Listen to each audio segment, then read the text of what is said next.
සුබ දවසක් කියලා ඔයාලා අද සාදරයෙන් පිළිගන්නවා මధు ස්වීට් හෝම් YouTube channel එකට. ඉතින් මොන මම අද හිතුවා ඔයාලට කියලා දෙන්න පිටරට කෑමක් වෙන. ඒ කියන්නේ මේක ඉන්දියාව බංග්ලාදේශය වගේ තමයි මේ කෑමත් ඇත්තටම ගොඩක් ප්‍රසිද්ධ. ඉතින් මේකේ නම තමයි පියාජු. හදන්න හරිම ලේසි. ඒ වගේම ගෙදර තියෙන දේවල් වලින් හදා ගන්න පුළුවන් කෑමක් තමයි මේ පියාජු. ඉතින් අපි බලමු අපේ මේ රසමලස පියාජු කොහොමද හදාගන්නේ කියලා. ඉතින් මේ සඳහාද මම අරගෙන තියෙනවා පරිප්පු කෝප භාගයක්, සිහින ලියාගත්ත බීරෝණු කෝප එකමාරක්, මිරිස් කුරු තේ හැන්දක්, සුදු ලුණු පේස්ට් එකෙන් තේ හැන්දි භාගයක්, ඉඟුරු පේස්ට් එකෙන් තේ හැන්දි භාගයක්, මේ විදිහට කුඩාවට කපාගත්ත මිරිස් කරලක්, කල්ල පිටි මේස හැන්දක්, ඒ වගේම මේ තියෙන්නේ කොත්තමල්ලි කොළ චූටියට කපලා මේස හැන්දි දෙකක් මම අරන් තියෙනවා. රසායන ලුණු. ඉතින් අපි දැන් අපේ මේ පරිප්පු ටික හොඳට පැය දෙකක් විතර මේක පෙඟෙන තියාගන්න ඕනේ. ඒ කියන්නේ පරිප්පු ටික හොඳට හොදලා පැය දෙකක් විතර පෙඟෙන තියාගන්න ඕනේ. මේ තියාගත්තට පස්සේ තමයි අපේ මේ පියාජු අපිට හදන්න පුළුවන්. මේ තියෙන්නේ මම මේ විදිහට පැය දෙකක් පොඟව ගත්ත අපේ පරිප්පු ටික. ඉතින් දැන් අපි මේක අපේ බ්ලෙන්ඩරේට දාලා මේ ටික හොඳට කොටා ගන්න ඕන.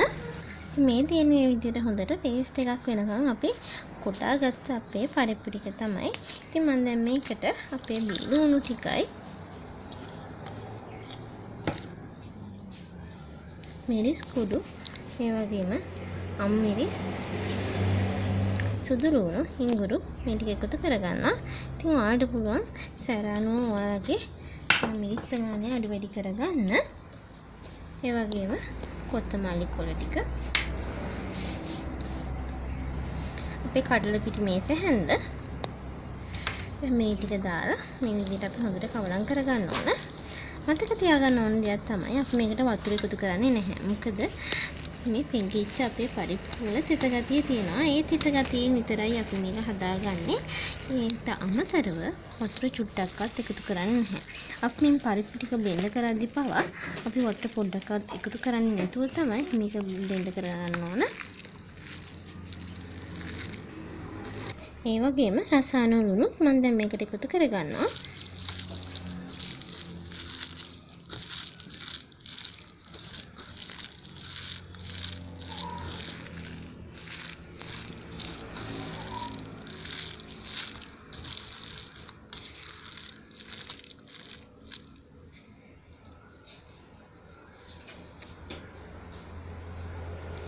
දැන් ඉතින් අපේ මේ මිශ්‍රණය හදලා ඉවරයි. දැන් අපිට තියෙන්නේ මේක ගැඹුරු තෙලේ බෙද ගන්න තමයි. අපි බලමු මේක කොහොමද කරගන්නේ කියලා. ඉතින් අපේ තෙල් එක රත් වුණාට පස්සේ මෙන්න මේ වගේ අතර ටිකක් අරගෙන මේ විදිහට හදලා මේ විදිහට ගැඹුරු තෙලේ දාලා බෙද ගන්න තමයි තියෙන්නේ.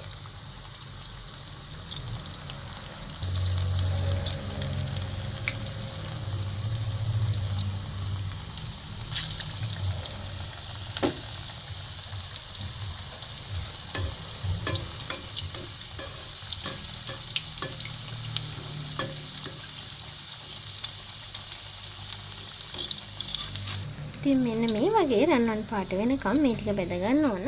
අපි මේ විදිහට අපේ ඉතිරි ටිකත් බෙදගමු. ඉතින් මේ තියෙන්නේ අද අපි හදාගත්ත පියාජු ටික. ඉතින් ඔයාලට පුළුවන් මේක හදලා බලන්න. ඇත්තටම මේක හවස් වරුවකට වැස්ස වෙලාවක් තියෙන වෙලාවකට වැස්ස තිබ්බත් නැතත් හවස් වරුවකට ප්ලේන් ටිකක් එක්කන නියම කෑමක් තමයි මේ පියාජු කියලා කියන්නේ. ඉතින් හදන්නත් හරිම ලේසි.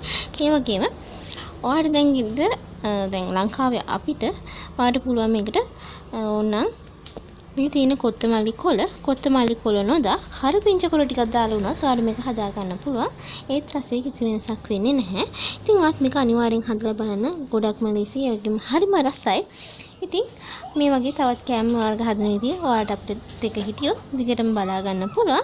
ඉතින් ඒ සඳහා ඔයා අපිත් එක්ක තාමත් එකතු වෙන්නේ නැති කෙනා නම් දැන් පහතින් subscribe button එක click කරලා අපිත් එක්ක එකතු වෙන්න. ඉතින් ඒ වගේම එතන තියෙන bell icon එක click කරොත් ඔයාලට පුළුවන් අපේ මේ අලුත්ම වීඩියෝස් වල notification එකක් අපි වීඩියෝ එකක් දාපු ගමන්ම ලබා ගන්න. ඉතින් ඔයා මේ වීඩියෝ එකට කැමති නම් පුංචි like එකක් දාන්න, තවත් කෙනෙක්ට බලන්න share කරන්න.